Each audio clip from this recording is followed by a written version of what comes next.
Monggo Pak Anggoro, dipersilahkan. Matur nuwun Ibu Sri Nurwidayanti. Selamat pagi Bapak-bapak, Ibu-ibu, sedherek sedaya. Izinkan saya pagi hari ini menghadap Bapak Ibu sekalian untuk membawakan renungan di dalam acara doa pagi hari ini. Sebelum saya melangkah lebih lanjut, saya ingin mengajak kita semua untuk mengawali kegiatan ini kembali dengan berdoa. Mari kita bersama menghadap Tuhan dalam doa. Kami bersyukur kembali ya Tuhan, Engkau perkenankan kami untuk kesekian kali berkumpul di pagi hari yang baru. Di setiap kehadiran kami dalam persekutuan seperti ini, hari baru yang Kau sediakan bagi kami sambut dengan sukacita. Tidak pernah ada hari yang buruk bagi kami. Kami bersyukur atas kemurahan Bapa yang senantiasa menepati janji bagi kami akan memberikan damai sejahtera yang Bapa berikan dari surga. Pagi hari ini kami bersama-sama kembali hendak mendengarkan firman yang Tuhan berikan bagi kami. Kiranya Bapa menolong kami semua untuk dapat memahami dengan baik firman yang Engkau karuniakan bagi kami. Setiap kami Engkau urapi, setiap kami Engkau berikan hikmat untuk dapat mendengar, menggumuli, serta menyimpulkan hal-hal baik yang harus menjadi landasan kehidupan kami. Kami berdoa untuk hamba-Mu ini yang jauh dari layak untuk menyampaikan firman-Mu, terlebih merenung-renungkan seturut dengan kehendak-Mu. Namun perkenankan kami menyandarkan diri kami dalam tuntunan-Mu. Kiranya Roh Kudus-Mu menopang, memampukan, serta memberkati, sehingga melalui lidah dan bibir hamba-Mu yang penuh dengan kelemahan ini, hanya Engkau saja yang dimuliakan, dan semua adalah atas perintah dan kehendak. Kami menyerahkan acara persekutuan pagi hari ini dari awal hingga akhir. Tuhan, sempurnakanlah persekutuan ini agar persekutuan ini menjadi sarana kemuliaan bagi. Kami berdoa untuk kami semua yang hadir di sini, Bapa berkati sehingga tidak mengalami gangguan akan fasilitas yang digunakan, sehingga khususnya firman Tuhan dapat masuk di hati kami dengan baik. Kami juga berdoa untuk saudara-saudara kami, para adiuswo yang oleh karena berbagai hal tidak dapat bergabung. Tuhan juga melawat mereka masing-masing, berikan pertolongan bagi mereka yang dalam berbagai macam pergumulan. Terima kasih Bapa, dalam nama Tuhan Yesus. Doa ini kami panjatkan, dan dalam nama Tuhan Yesus kami menyembah-Mu. Haleluya. Amin. Bapak Ibu yang terkasih, yang kakung, yang putri, dan rupanya hari ini semua adiuswo, yang non adiuswo tidak ada yang bergabung kecuali Pak Pendeta Heri. Matur nuwun kehadirannya Pak Pendeta Heri.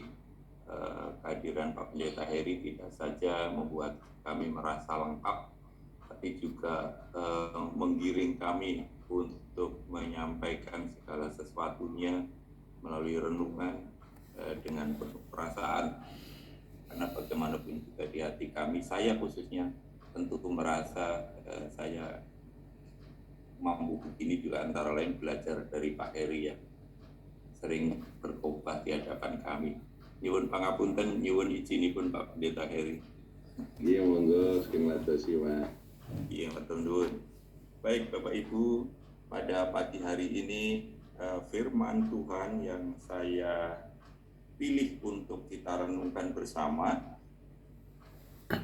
dari Injil Matius pasal 8. Injil Matius pasal 8 ayat 18 sampai dengan 22.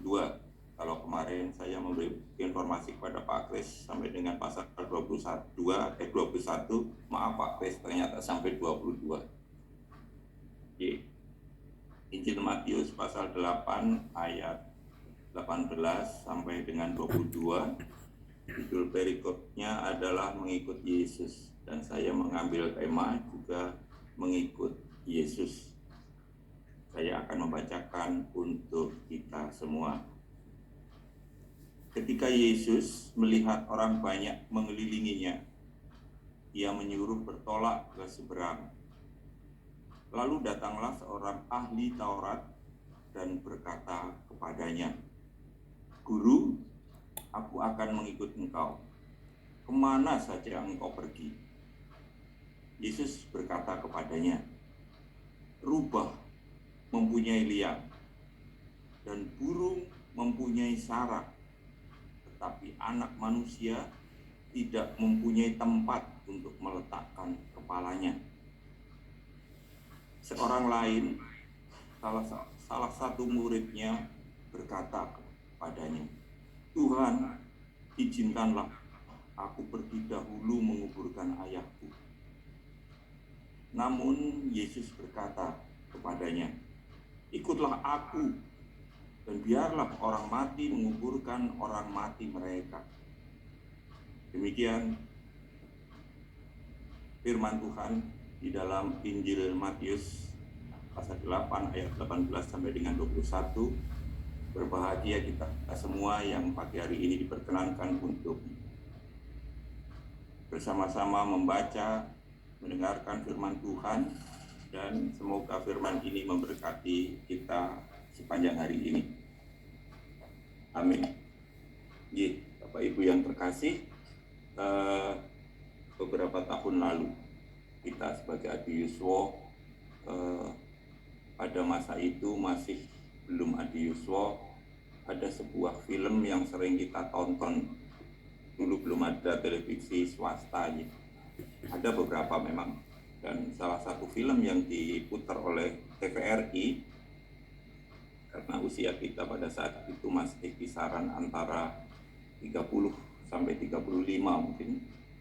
Itu ada satu film seri, judulnya adalah film Time Tunnel. Film Time Tunnel. Film ini mengisahkan salah seorang atau satu sosok yang mempunyai talenta untuk bisa masuk di alam lampau. Jadi kalau misalnya pada saat ini beliau masih ada, itu berarti kalau dia ingin masuk ke alam lampau ketika masa VOC atau masa Majapahit, masa Singasari, atau masa Kerajaan Mataram, maka dia mampu masuk ke sana menyaksikan sebuah peristiwa. Di dalam keadaan seperti itu, dia punya misi untuk meluruskan sesuatu hal yang salah sehingga bisa dibenarkan. Nah, sosok tersebut di dalam film seri tersebut hanyalah sebuah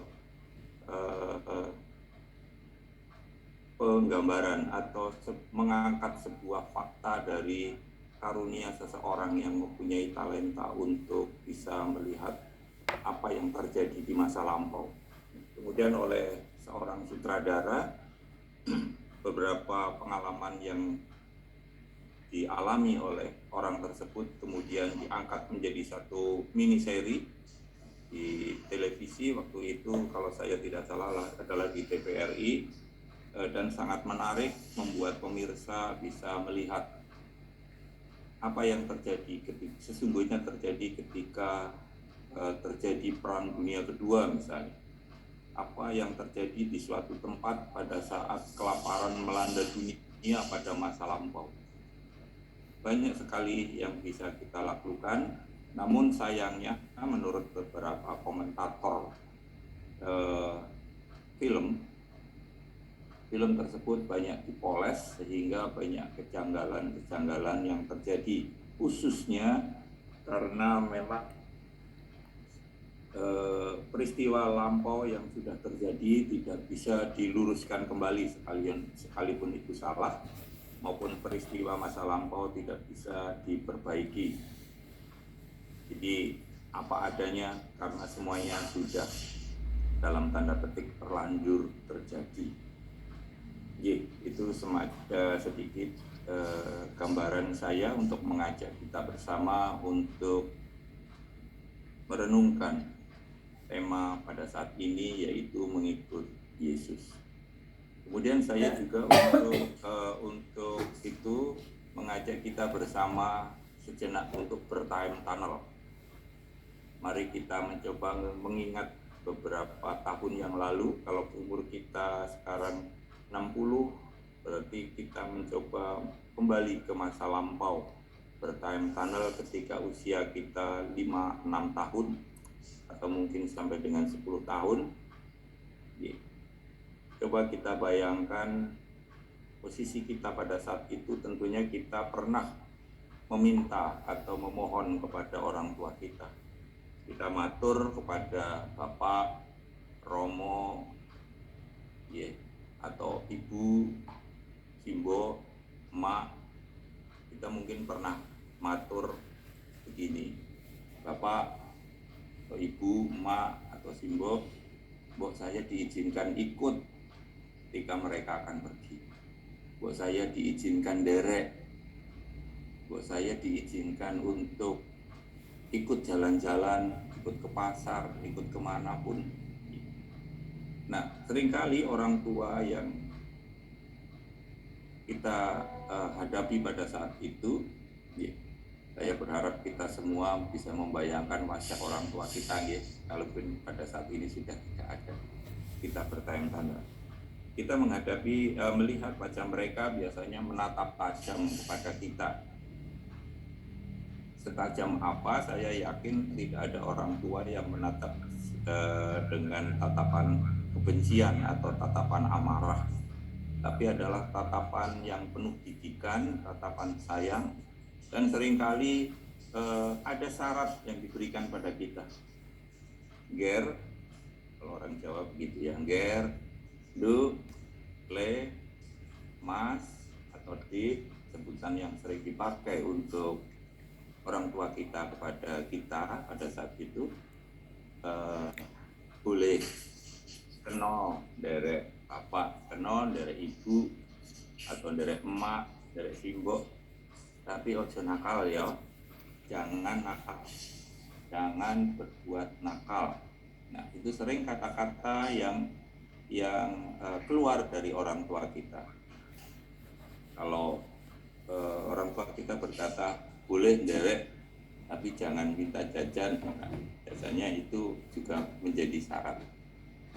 Ya, alasannya apa berkata begitu? Ya, mari kita renungkan sendiri, pasti punya latar belakang kenapa orang tua kita mengajak begitu. Mungkin alasan higienis, mungkin alasan karena memang kerepotan, atau alasan seperti orang tua saya karena memang tidak ada dana untuk jajan. Nah, syarat-syarat yang diberikan oleh orang tua kita atas permohonan kita sering membuat kita menerima didikan bahwa ada syarat atau ketentuan yang harus kita terima ketika mengikut orang tua pergi. Ada syarat yang harus kita pegang teguh ketika kita harus mengikut emak, ibu, bapak, atau bahkan siapapun di dalam keluarga kita.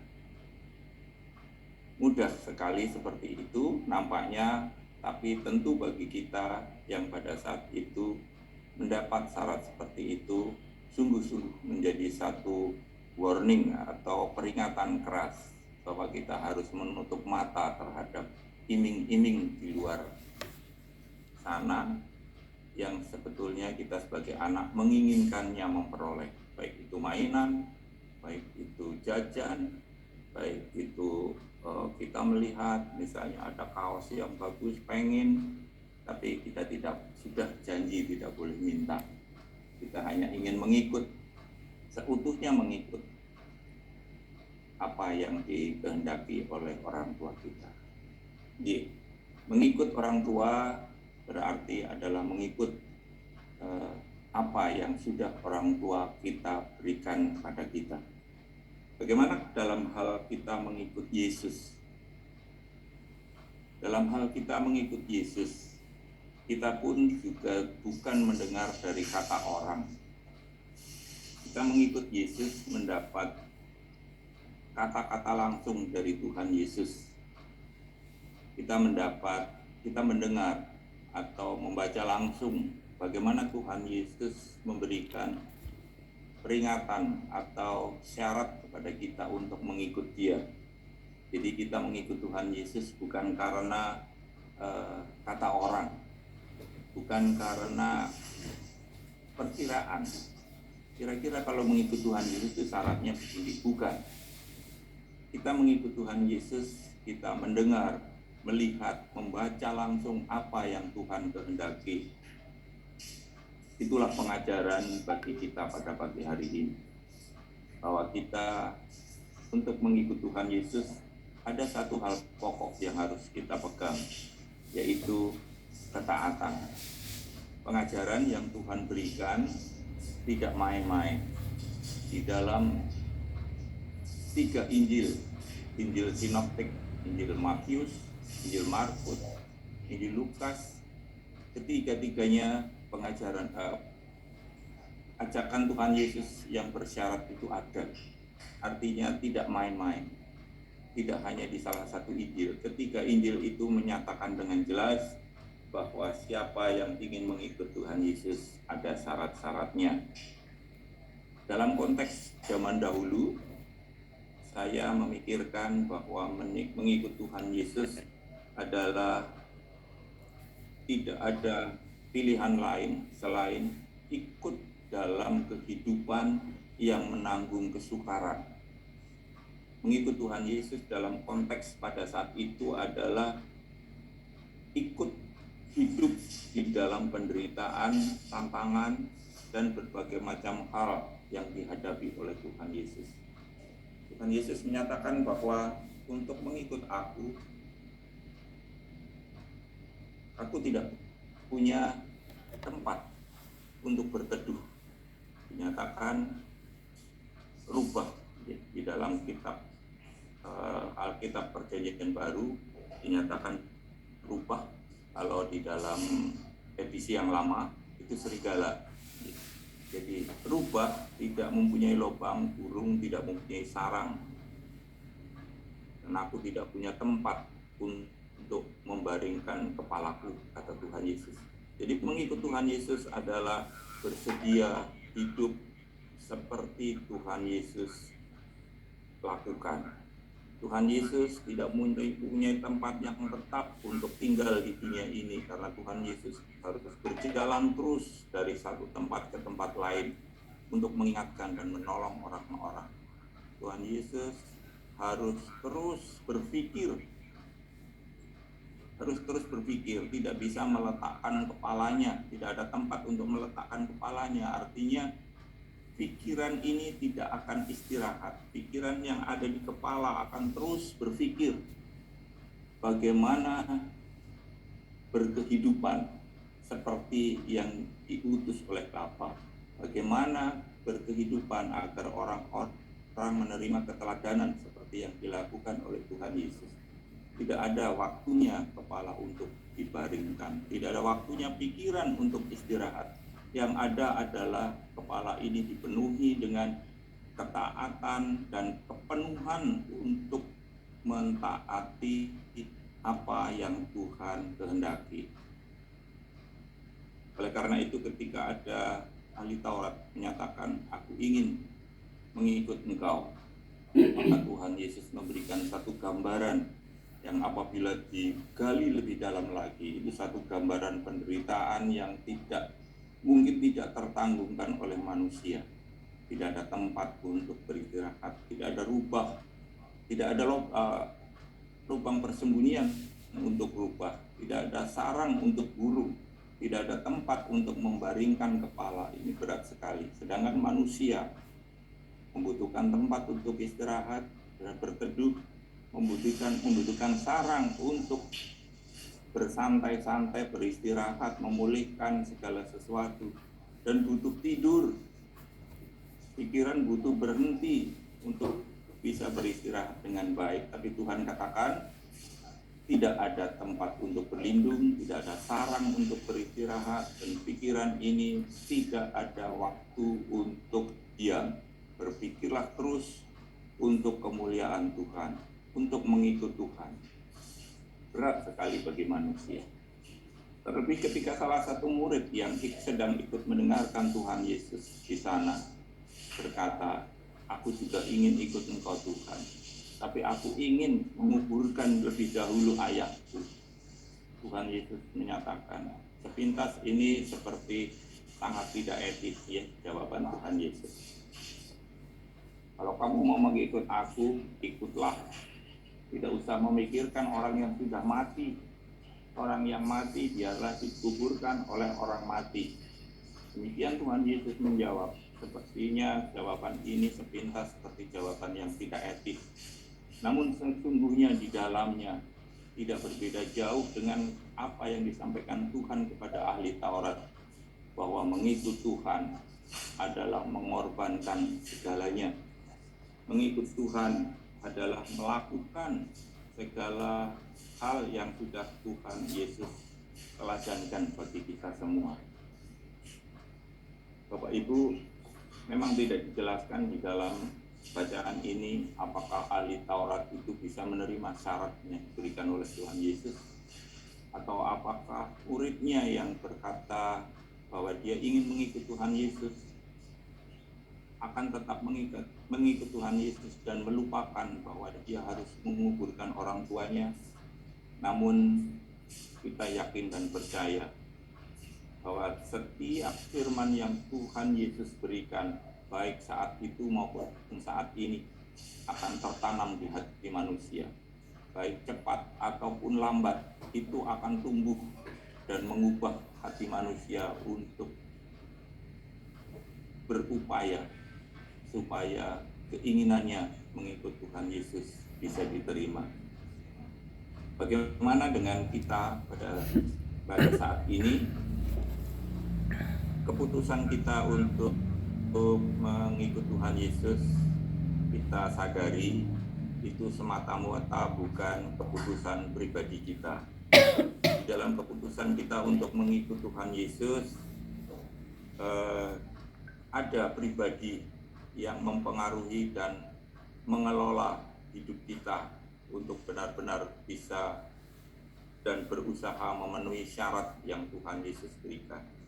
Dialah Roh Kudus, dialah yang menolong kita sehingga kita berupaya keras menjadi pengikut yang senantiasa berusaha memenuhi keinginan Tuhan Yesus. Bapak Ibu yang terkasih, hidup memang tidak selamanya dipenuhi dengan sukacita. Hidup kadang juga dihinggapi dengan suasana duka cita. Namun bagi kita orang yang diperkenankan mengikut Yesus, kita juga diberitahu bahwa waktu yang diberikan kepada kita tetap waktu yang harus dipergunakan untuk kepentingan Tuhan. Pada saat ini kita yang sudah mengaku mengikut Tuhan Yesus, berarti kita mengakui bahwa hidup kita adalah pemberian Tuhan, bahwa hidup kita harus dilakukan untuk persembahan, bahwa hidup kita jalani bukan untuk memerintah, tapi untuk melayani.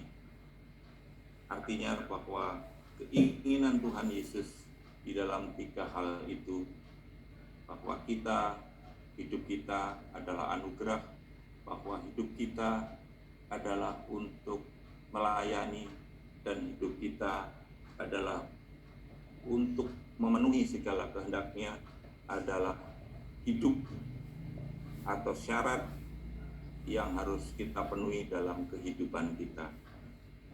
Saya yakin kita semua sudah tahu tentang hal ini.